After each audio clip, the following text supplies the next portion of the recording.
নমস্কার বন্ধুরা, আজকে আমরা একদম নতুন ধরনের একটা দুধ পুলি পিঠা রেসিপি নিয়ে চলে এসেছি।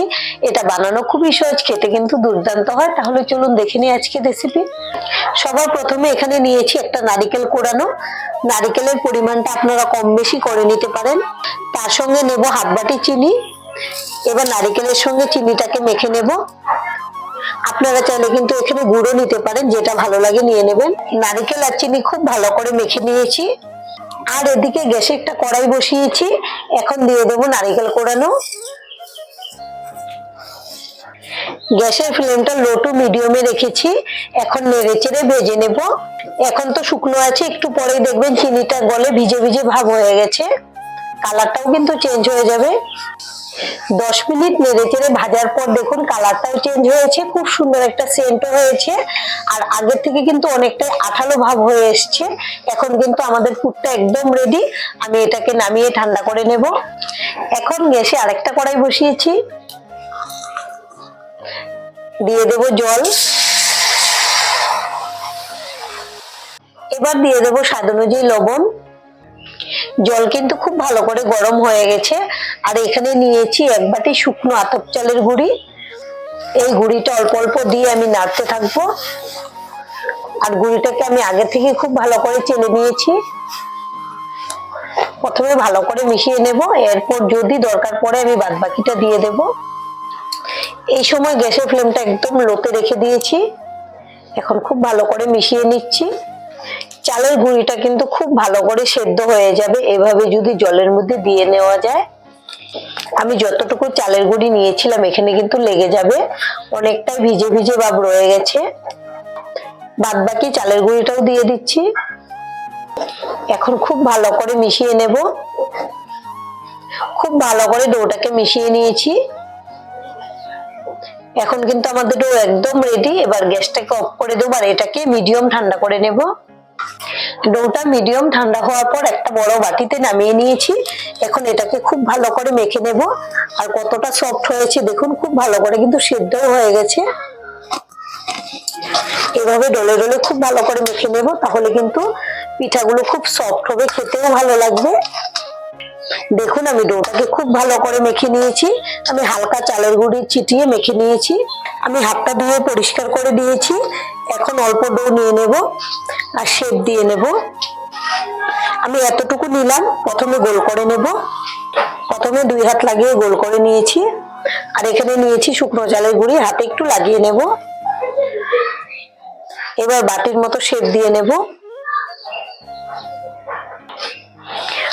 আর এদিকে নারকেল কোড়ানোটাও ঠান্ডা হয়ে গেছে।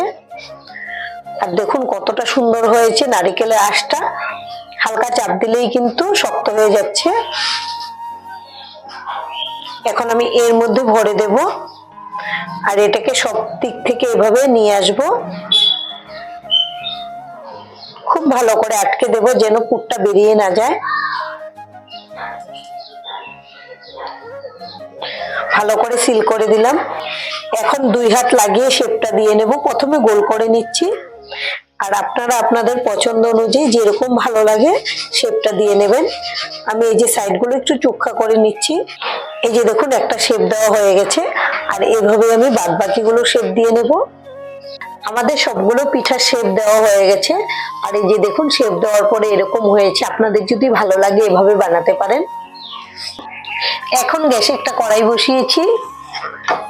দিয়ে দেব জল। জলটাকে গরম করে নেব। জলটাকে খুব ভালো করে বলক তুলে নিয়েছি। এবার পিঠাগুলো দিয়ে দেব। আর আমাদের আজকের এই রেসিপিটা দেখে যদি আপনাদের ভালো লাগে একটা লাইক অবশ্যই দিয়ে দেবেন। আপনাদের একটা লাইক আমাদেরকে অনেক উৎসাহ দেয় নতুন নতুন ভিডিও বানাতে। আর আমাদের চ্যানেলটিকে সাবস্ক্রাইব করে নেওয়ার জন্য অনুরোধ রইল। আমি একটা একটা করে সবগুলো পিঠা দিয়ে দিচ্ছি। এই পিঠাগুলো দেখতে যেমন সুন্দর হয়, খেতেও কিন্তু দারুণ হয়। মুখে দিলেই মিলিয়ে যাবে, একদম সফট হয়। এখন আমি সেদ্ধ করে নেব পিঠাগুলোকে। এরপর বাদ বাকি উপকরণ মেশাবো। 5 মিনিট হাই ফ্লেমে খুব ভালো করে পিঠাগুলোকে সেদ্ধ করে নিয়েছি। এখন নেড়ে দেব। একটা পিঠাও কিন্তু ভাঙবে না, একদম গোটা গোটা থাকবে। এখন গ্যাসের ফ্লেমটা আমি একটু লোতে রেখে দিয়েছি। এখান থেকে অল্প জল তুলে নেব। আর এখানে আমি 10 টাকা দামের 2 প্যাকেট গুঁড়ো দুধ নিয়েছি। এই জলের মধ্যে দিয়ে দেব। এখন আরেক প্যাকেট দিয়ে দিচ্ছি। এবার খুব ভালো করে মিশিয়ে নেব।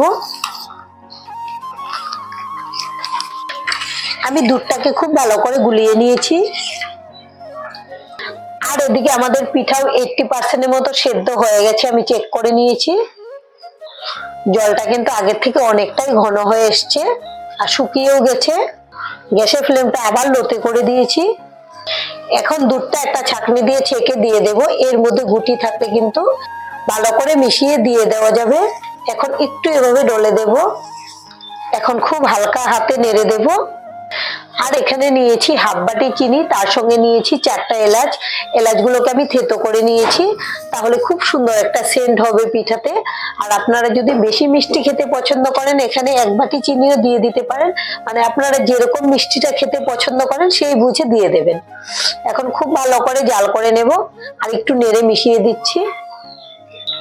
দুধ দিয়ে আরো 10 মিনিট খুব ভালো করে জাল করে নিয়েছি। আমাদের পিঠা কিন্তু খুব ভালো করে সেদ্ধ হয়ে গেছে আর দারুণ একটা সেন্টও বেরিয়েছে। এভাবে আপনারা এই পিঠাগুলো বানিয়ে খেতে পারেন, আশা করছি আপনাদের ভীষণ ভালো লাগবে। এখন গ্যাসটাকে অফ করে দিয়েছি। এবার একটা বাটিতে নামিয়ে নেব। এভাবে যদি এই পিঠাগুলো আপনারা একবার বানিয়ে খান, বারবার খেতে মন চাইবে। বানানো খুবই সহজ, খেতে কিন্তু দুর্দান্ত হয়। আর আজকের ভিডিও এখানেই শেষ করব। সবাই ভালো থাকবেন, সুস্থ থাকবেন, ধন্যবাদ।